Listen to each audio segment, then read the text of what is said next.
성도 여러분 안녕하십니까? 이번 달 동안 어떤 주제로 설교의 말씀을 드릴까 이렇게 고민하면서 기도를 계속 했는데요. 이번 달에는 요즘 좀 이렇게 화제가 되는 그런 이슈의 그 단어들을 중심으로 해서 또 성경에서 우리가 살펴볼 교훈들을 이렇게 함께 보고 있습니다. 지난주에는 어떤 제목인지 기억하시나요? 예, 갑질이셨죠. 예, 확실히 제목이 이렇게 좀 신선하면 좀 오래 기억을 하시더라고요. 오늘은 제목이 뭘까요? 네? 어떻게 하셨어요? 덕질임. 어떻게 하셨죠? 아, 네, 떴군요. 아, 죄송. 네, 떴군요. 네, 책 한 권을 좀 소개해 드리려고 합니다. 이 나이의 덕질이라니라는 책인데요. 생소한 단어죠, 그렇죠? 덕질이라는 것이 무엇일까? 일단 먼저 이 나이라는 것에 우리가 주목을 해봐야 될 것 같습니다. 이 나이에 덕질이라니까 이 덕질이라는 것이 이 나이에 어울리지 않다라는 것이죠. 이 원유라는 그 기자 분께서 쓰신 책인데요. 40대 워킹맘입니다. 그러니까 이렇게 전업주부가 아닌 일을 하면서 또 가사도 돌보는 40대 엄마들이죠. 혹시 40대 집사님들이 계시나요? 계시나요? 네. 다 일하러 가셔서 바쁜 삶을 살고 있는 40대 워킹맘 이 이야기입니다. 그럼 이 40대가 이 덕질을 하는 것이 이게 어울리지 않는구나라는 것을 생각을 해볼 수 있겠죠. 덕질이란 무엇인가? 이 덕자가 갑질의 이제 갑이잖아요, 그렇죠? 이 덕질의 이 덕자는 오덕후라는 것의 이 줄임말입니다. 요즘 젊은이들 줄임말 많이 하잖아요, 그렇죠? 갑질은 그냥 우리가 거의 대부분 사람들이 잘 알 수 있는 단어지만 이 덕질이라는 것은 무엇인지 모르실 텐데 이 덕자라는 것은 이 오덕후라는 이 단어의 줄임말이에요. 좀 약간 비어 같다고 생각할 수도 있는데 요즘 젊은 사람들이 이렇게 즐겨 이렇게 씁니다, 줄여서. 좀 아시는 분들은 좀 배우기도 하시고 또 우리 자녀들과 또 소통하기 위해서 또 알아가시는 분들도 계실 거라고 생각이 되어지는데요. 이 오덕후라는 것은 일본어 오타쿠라는 것을 이 한국식으로 그냥 발음을 좀 바꿔서 한 거예요. 오타쿠란 무엇인가? 한 가지 일에만 병적으로 집중하거나 집착하는 사람, 혹은 특정 분야의 전문적인 지식을 지닌 마니아적인 그 성향을 지닌 사람을 의미한다. 그러니까 어딘가에 뭔가 굉장히 집착하고 집중하는 것이죠. 취미의 그 단계를 넘어섰다고 보시면 되겠어요. 거기에 이제 집착하고 아주 좋아하고 거기에 대해서 이제 돈을 쓰고 하는 것을 전혀 아깝지 않게 생각을 하는 것이죠. 그런데 이것은 마니아란 말에 비해 상대적으로 부정적인 맥락에서 사용된다. 오타쿠라는 것이 이제 보통 일본의 이제 애니메이션이라든지 게임이라든지 이런 거 좋아하는 그런 친구들이 뭐 이렇게 캐릭터랑 이렇게 막 이야기하고 그런 혹은 이렇게 장난감 갖고 노는 것에 너무 이렇게 집착하고 이러는 것에 대해서 좀 약간 부정적인 그런 모습이 비춰지는데 또 안 그렇게 사용하기도 하지만 그런 면이 있습니다. 그래서 이런 뜻이 있다는 것이죠. 그래서 또 이 덕질이라는 것을 다시 설명을 드리면 어떤 분야를 열성적으로 좋아하여 그와 관련된 것들을 모으거나 파고드는 일을 이제 덕질이다라는 것이죠. 그러니까 일본어의 그 오타쿠라는 말에 이렇게 의미가 와서 이렇습니다. 굉장히 분야가 다양하겠죠. 뭐 먹을 것이 될 수도 있고요, 뭐 연예인들이 될 수도 있고, 뭐 우리가 알고 있는 그런 취미들 그런 것에 대해서 아주 그 넓은 분야를 이제 섭렵할 수 있는 그런 이 덕질이다 생각을 하실 수 있겠습니다. 그러면 이 40대 워킹맘이 어떤 것을 덕질을 하길래 어떤 것에 집중하고 파고들길래 왜 그 나이에는 어울리지 않다라고 표현을 했을까요? 이 책에서 말하고 있는 이 덕질의 대상이 누굴까요? 혹시 아십니까? 모르시죠? 네, 모르셔야 됩니다. 네, 아시면 저도 잘 몰랐어요. 모르는데 좀 아주 우리 뭐 책에서도 이야기를 하고 있지만 우리 여청년 중에 또 몇 명이 한 명이 이 강다니엘이라는 그 아이돌 스타입니다.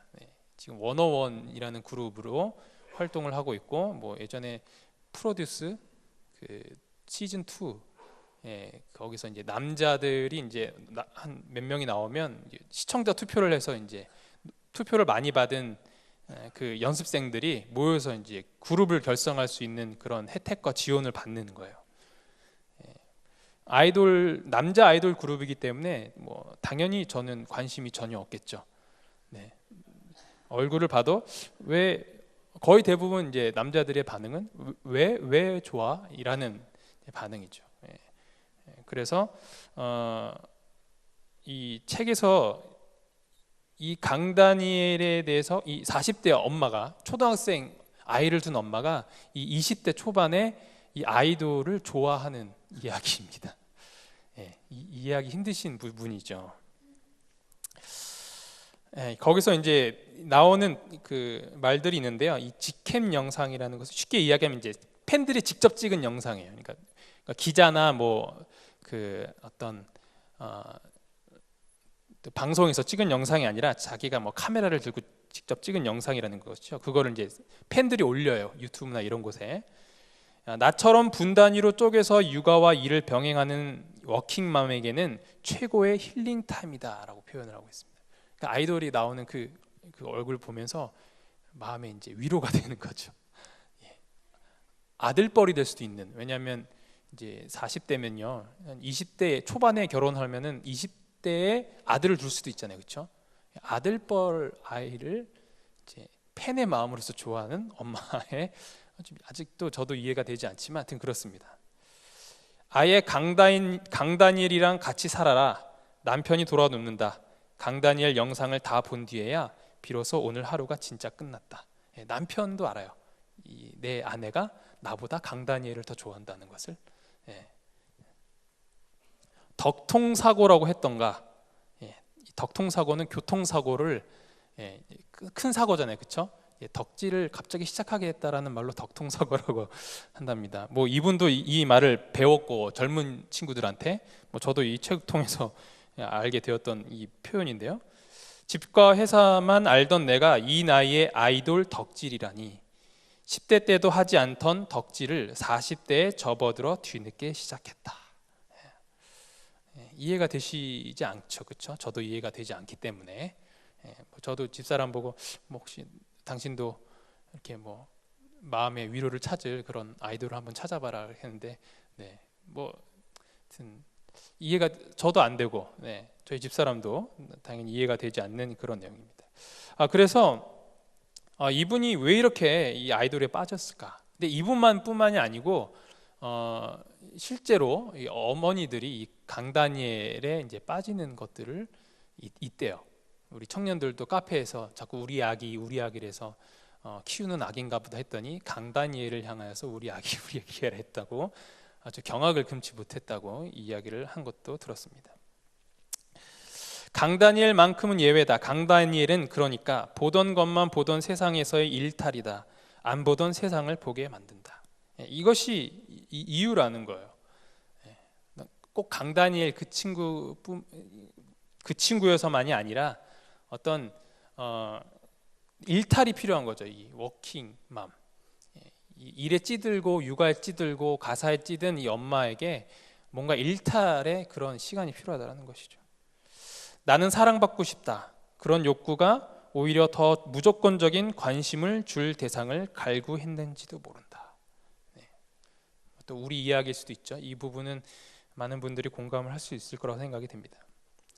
뒤늦은 아이돌 덕질의 이유는 그의 무대 위 열정이, 그의 티없는 웃음이 마냥 부러웠던 까닭이다.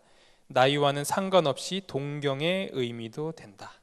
자신의 어떤 청춘을 그리워하면서 어떤 그냥 마냥 10대로서 좋아하는 감정과는 좀 다른 그런 마음으로 이 아이돌을 이제 좋아하게 됐다라고 이제 표현을 하고 있습니다.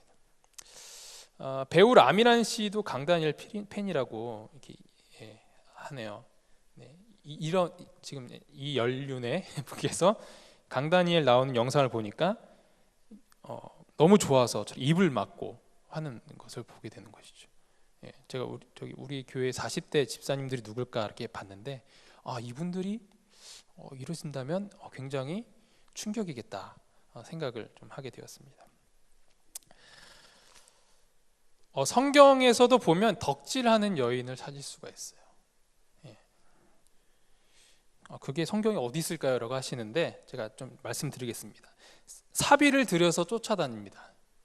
네, 사비를 들여서 쫓아다니죠. 이렇게 뭐 쉽게 설명하시면 오빠 부대 그런 거 좀 아시면 좀 이해하시겠죠, 그렇죠? 왕년에 혹시 소시적에 그러신 적이 있으신지 모르겠습니다. 네. 그래도 뭐 우리 딸들이 그런 적도 있을 거고요.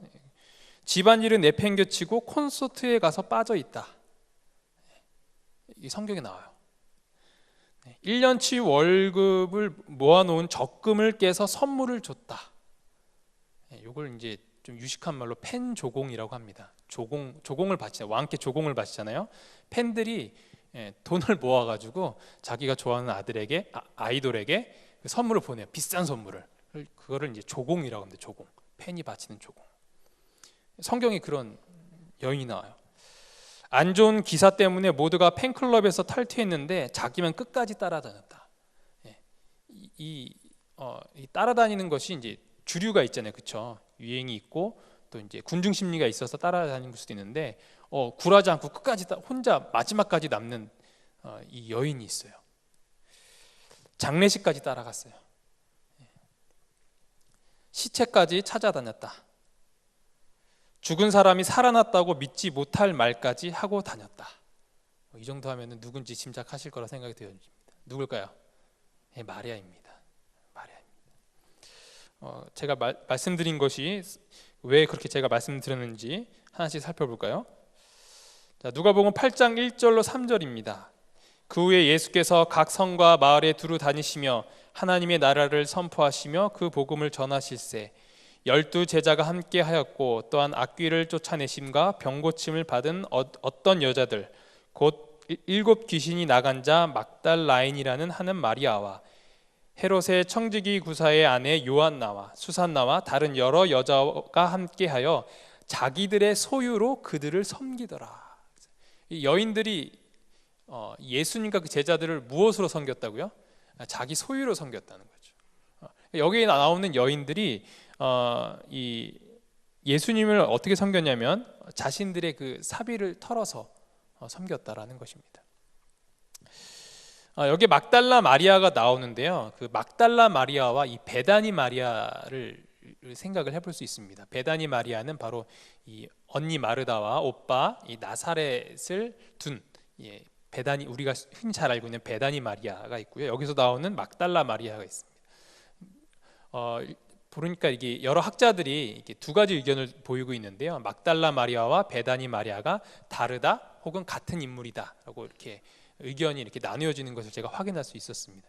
제가 이렇게 한번 찾아보니까 우리 교회 주석에서는 이 인물을 성경적으로 그걸 확실히 알 수가 없어요. 그러니까 잘 알지 못하니까 이렇게 추측을 하는 것이죠. 우리 교회에서는 같은 마리아로 보고 있습니다. 그 근거를 어디에 두냐면 시대소망에 두고 있어요.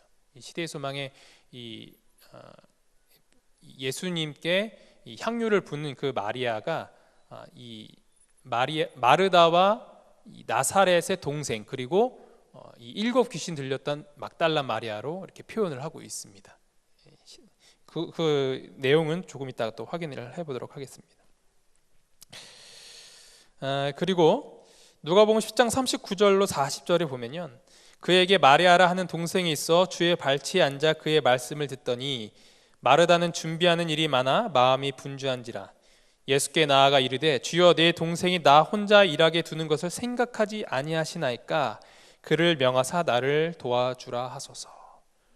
이 마리아가 예수님 말씀이 너무 좋으니까 그 언니랑 같이 집안일 하고 이렇게 챙겨야 되는데 그거 다 내팽개치고 예수님만 뚫어지게 쳐다보고 있는 거예요. 요즘은 이제 그 음악회를 콘서트라고 하는데 어떤 그런 토크 콘서트라고 표현들을 하더라고요. 제가 왜 그런 걸 콘서트라고 하는가 이렇게 찾아오는데 그것은 볼 수가 없었는데요. 어쨌든 그 꼭 요즘은 그 음악을 갖고 하는 콘서트뿐만 아니라 어떤 이렇게 대화하고 강의하고 이런 것들을 이제 콘서트라고 표현을 합니다. 그러니까 콘서트 간 거예요. 예수님의 그 토크 콘서트에 가서 다 내팽개치고 예수님의 말씀을 계속 들었던 것이죠. 요한복음 12장 3절 5절 우리가 잘 아는 이야기죠. 비싼 향유 곧 순전한 나드 한 근을 가져다가 예수의 발에 붓고 자기 머리털로 그의 발을 닦으니 향유 냄새가 집에 가득하더라. 그 가격이 얼마라고요? 300데나리온이에요. 한 데나리온이 1일 노동자의 품삯이기 때문에 그 1년 월급치라는 거죠. 그러니까 1년 월급치 그 모아둔 돈을 예수님한테 다 쏟아부은 거죠. 자제분들 중에 혹시 그 뭐 좋아하는 아이돌이 있다고 그 막 티켓 엄청 비싼 티켓을 산다거나 아니면 뭐 어떤 팬클럽에 뭐 회비를 뭐 매달 얼마씩 낸다거나 이런 자제분들이 있을 거라 생각이 되어집니다. 네. 너무 뭐라 하진 마시고요. 하나의 일탈이고 또 거기서 소소한 재미를 느끼고 또 언젠간 끝나겠죠, 그렇죠? 네.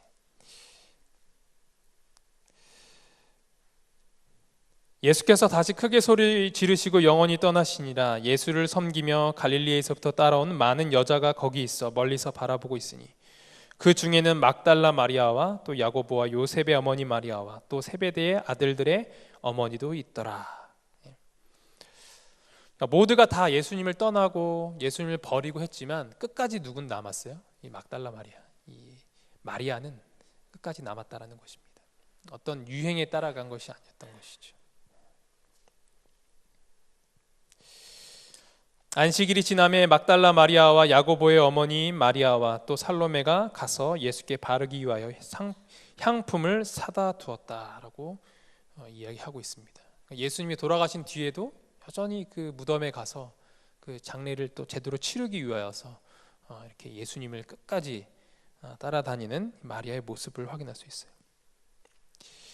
안식 후 첫날 일찍이 아직 어두울 때 막달라 마리아가 무덤에 와서 돌이 무덤에 옮겨진 것을 보게 되는 것이죠. 그러니까 일요일 아침에 가장 먼저 도착한 여인이었어요. 시몬 베드로와 예수께서 사랑하시던 그 다른 제자에게 달려가서 말하되 사람들이 주님을 무덤에서 가져다가 어디 두었는지 우리가 알지 못하겠다 하니 마리아는 무덤 밖에 서서 울고 있더니 울면서 구부려 무덤 안을 들여다보니 마리아는 그가 동산직인 줄 알고 이르되 주여 당신이 옮겼거든 어디 두었는지 내게 이르소서 그리하면 내가 가져가리이다. 예수님의 그 시신이 없어진 것을 발견하게 되고 그것을 찾으면서 울부짖는 이 마리아의 모습을 확인할 수 있습니다. 마리아가 가서 예수와 함께 하던 사람들이 슬퍼하며 울고 있는 중에 이 일을 알림해 그들은 예수께서 살아나셨다는 것과 마리아에게 보이셨다는 것을 듣고도 믿지 아니하니라. 예수님이 살아나셨다고 가장 먼저 선포한 이도 바로 마리아였습니다.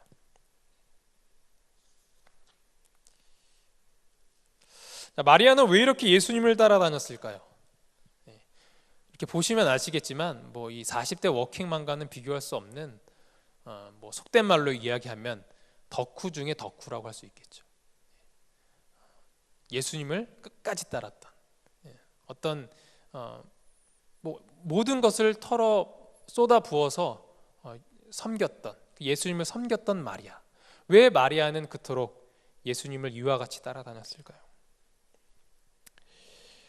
누가복음 8장 2절에 보면 이렇게 나와 있습니다. 또한 악귀를 쫓아내심과 병 고침을 받은 어떤 여자들 곧 7 귀신이 나간 자 막달라인이라 하는 마리아라라고 하고 있습니다.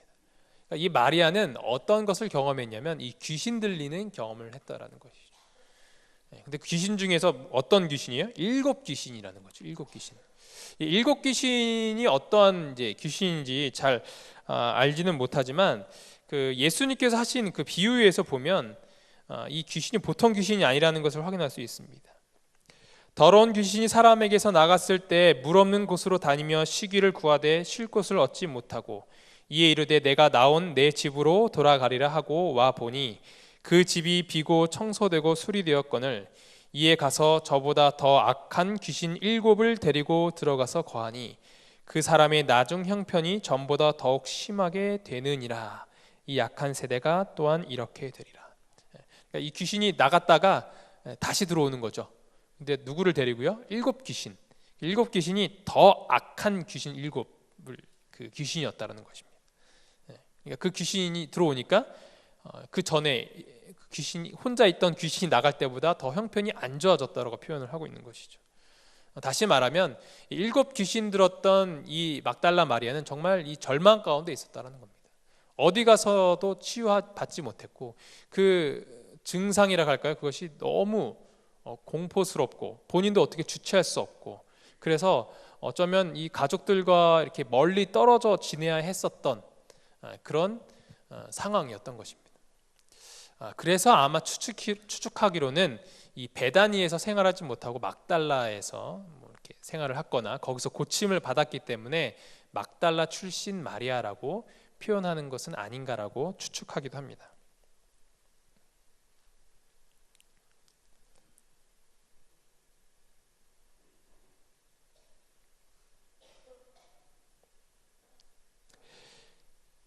마리아는 큰 죄인처럼 주목을 받았었으나 그리스도께서는 그의 생애를 꼴지웠던 환경들을 아셨다. 그는 마리아의 영혼 속에 있는 모든 희망의 불꽃을 끄실 수도 있으셨지만 그렇게 하지 않으셨다. 절망과 파멸에서 마리아를 건져주신 분은 그리스도셨다. 마리아는 그의 마음과 정신을 지배하고 있던 사기들을 7번이나 책망하시는 그리스도의 음성을 들었다. 그를 위하여 아버지께 힘써 탄원하시는 예수의 음성을 들었다. 그는 예수의 흠없는 순결에 비하여 죄가 얼마나 더러운 것임을 알고 예수의 능력을 통하여 승리해 왔었다. 이런 마리아를 예수님께서 구원을 해주신 거라는 것이죠. 그 누구도 해결하지 못했던 그 영원한 숙제였던, 영원한 과제였던 그 일을 예수님께서 해결해 주셨던 것입니다. 그녀는 해방된 것이에요. 그렇기 때문에 예수님께 모든 것을 바칠 수밖에 없는 삶을 살게 된 것입니다. 예수님께서는 또한 이 마리아의 오빠를 죽음에서 살리셨죠. 마리아가 예수 계신 곳에 가서 배웠고 그 발 앞에 엎드려 이르되 주께서 여기 계셨더라면 내 오라버니가 죽지 아니하였겠나이다 하더라.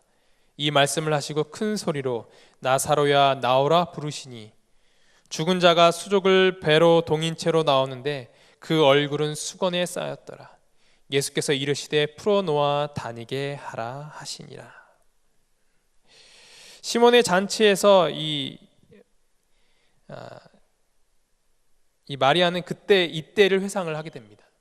오빠까지 구원해 주었던, 그냥 귀신 들린 것에서 이렇게 구원해 주는 것과 비교할 수 없는 것이죠. 죽음에서 건져냈기 때문에 이것은 어떠한 것으로도 감사를 표현할 수 없는 것이죠. 그녀가 정말로 사랑하였던 그 오빠의 모습, 그것을 다시 회복할 수 있었던 것입니다. 그렇기 때문에 이 마리아는 예수님을 그렇게 따라다닐 수밖에 없던 것입니다. 그때를 생각하면서 이 시몬의 잔치에서 마리아는 1년 월급치의 비싼 향유옥합을 예수님을 위해 깨뜨립니다. 시대의 소망에서는 이렇게 이야기를 하고 있습니다. 예수께서 은혜로서 그의 죄를 용서하시고 또한 오라비를 무덤에서 불러내셨으므로 마리아의 마음은 감사로 가득 차 있었다. 마리아는 예수께로부터 그의 죽음이 가까움을 알리시는 말씀을 듣자 깊은 사랑과 슬픔으로 예수에게 경의를 표하기를 원하였다. 그랬기 때문에 그녀가 이 예수님에 대한 감사와 그런 찬양의 마음이 너무나도 가득했기 때문에 자신이 갖고 있던 모든 것을 드려도 아깝지 않았던 예수님이었던 것입니다. 그런데 그 모습을 보던 이 시몬, 그러니까 이 잔치를 준비하고 예수님을 초청했던 이 시몬은 그것을 굉장히 못마땅하게 생각을 했어요. 거기에는 이제 유다가 했었던 말도 영향을 받았던 거죠. 예수를 청하는 바리새인이 그것을 보고 마음에 이르되 이 사람이 만일 선지자라면 자기를 만지는 이 여자가 누구며 어떠한 자 곧 죄인인 줄을 알았으리라. 이것이 이제 그 시몬의 마음이었던 거죠. 죄인이라는 것이죠. 이 여자의 과거를 알고 있는 거예요. 이런 죄인을 이런 죄인이 어떻게 감히 예수님을 이렇게 만지고, 그렇죠? 그렇게 할 수 있냐 이러는 것이죠. 그때 예수님께서 이렇게 말씀하십니다.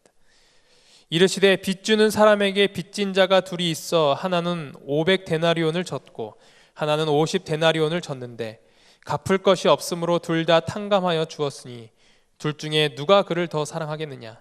시몬이 대답하여 이르되 내 생각에는 많이 탕감함을 받은 자니이다. 이르시되 내 판단이 옳다 하시고 이러므로 내가 네게 말하노니 그의 많은 죄가 사하여졌도다. 이는 그의 사랑함이 많음이라. 사함을 받은 일이 적은 자는 적게 사랑하느니라. 이에 여자에게 이르시되 내 죄사함을 받았느니라 하시니. 마리아는 두려움 가운데 떨었습니다. 자신이 이제 정말 이 성령에 감동되어서 그 일을 하게 되었는데 정신을 차려보니 시선이 안 좋은 것이죠. 차라리 그걸 팔아서 가난한 자에게 줘라. 너 같은 죄인이 어떻게 예수님한테 그럴 수가 있냐. 이런 비난의 화살이 막 올 때 이 여인은 갑자기 움츠러들었어요. 내가 잘못한 것인가? 내가 큰 잘못을 행한 것인가? 그때 예수님께서 말씀하시는 것입니다. 이 여인이 나를 사랑하기 때문에 이렇게 하는 것이다. 그리고 이 여인의 죄가 사하여졌다라고 예수님께서는 선포하셨던 것입니다. 인간의 안목으로 그 여자의 경우가 희망이 없는 것처럼 보일 때 그리스도께서는 마리아에게서 선의 가능성을 발견하셨다. 이 전혀 가능성이 없을 것 같은 이 마리아의 삶 가운데 예수님이 무엇을 보셨다는 거예요? 선의 가능성을 보셨다는 거죠. 모두가 너는 죄인이야, 너는 여기 있으면 안 돼 라고 이야기를 할 때 예수님께서는 너는 할 수 있어, 너는 괜찮아, 너는 구원을 받았다, 너는 용서함을 받았다라고 예수님께서 말씀하시는 것입니다. 예수께서는 그녀의 품성에 보다 나은 특성을 보셨다. 구속의 경륜은 큰 가능성을 가지고 인간에게 주어졌다. 따라서 마리아에게서 이 가능성이 실현되었어야만 했다. 예수의 은혜로 그는 거룩한 품성에 참여하는 자가 되었다. 타락하여 그 심령이 사귀의 거처가 되었던 자가 구주와 매우 가까이 교제하고 또한 봉사하는 자가 되었다. 예수의 발 아래에 앉아서 예수에게 배운 사람은 마리아였다. 예수의 머리에 귀중한 기름을 붓고 눈물로 예수의 발을 씻은 사람은 바로 마리아였다. 마리아가 십자가 곁에 섰었으며 무덤까지 그를 따라갔다. 예수의 부활 후에 무덤에 제일 먼저 나타난 사람은 마리아였다. 부활하신 구주를 처음으로 선포한 사람도 마리아였다. 이것이 바로 마리아의 삶이었던 것입니다. 이것이 바로 마리아가 예수님을 그토록 따를 수밖에 없었던 이유가 되는 것입니다. 마리아는 누구보다도 예수님을 따라다니던 자였습니다. 그 이유는 분명하였습니다. 자신과 자신의 가족을 구원하신 그리스도시기 때문입니다. 절망밖에 없던 그녀에게 예수님은 희망으로 다가왔던 것입니다. 예수님 때문에 그녀의 삶의 이유를 찾게 된 것이었습니다. 예수님의 부활 사건 이후에 더 이상 그녀에 대한 언급은 없습니다. 그러나 그녀가 어떻게 살았는지는 우리가 다음 성경 구절을 통하여서 추측은 해볼 수 있습니다. 사도행전 1장 13절로 15절의 말씀입니다. 들어가 그들이 유하는 다락방으로 올라가니 베드로, 요한, 야고보, 안드레와 빌립, 도마와 바돌로메, 마테와 및 알페오의 아들 야고보, 셀롯인 시몬, 야고보의 아들 유다가 다 거기 있어. 여자들과 예수의 어머니 마리아와 예수의 아우들과 더불어 마음을 같이하여 오로지 기도에 힘쓰더라. 모인 무리의 수가 약 120명이나 되더라. 성령의 선물을 받기 전, 사도행전 2장 그 바로 전에 있는 그 말씀에서 무엇을 기록하고 있냐면 이 제자들을 비롯한 그 많은 사람들이 120명이나 모였다라는 것이죠. 거기에 누구도 있어요? 이 여자들도 있었다는 거죠. 이 여자들이 누구 있는가? 이 여자들 가운데 누가 있을 것인가? 우리는 반드시 마리아가 있을 수밖에 없다는 것을 생각할 수 있습니다.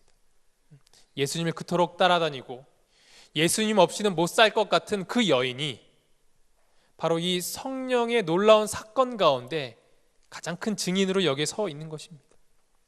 예수님의 복음을 전하는 그 가장 중요한 그 현장에서 목격자요, 증거자로 이곳에 서 있는 것입니다. 마리아는 진정한 제자가 되었습니다. 우리도 그리스도인으로서 예수님을 따르는 제자의 삶을 살아야 할 것입니다. 그 이유는 제각각일 것입니다. 모두 그 삶에 예수님을 따르는 그 삶의 간증은 다 다를 것입니다. 우리가 40대 워킹맘이 강다니엘을 좋아하는 것이 이해하지 못하는 것처럼 예수님께 은혜를 경험하지 못한 자들이 우리가 예수님을 따르는 것 또한 이해되지 못할 수도 있을 거라고 생각이 되어집니다.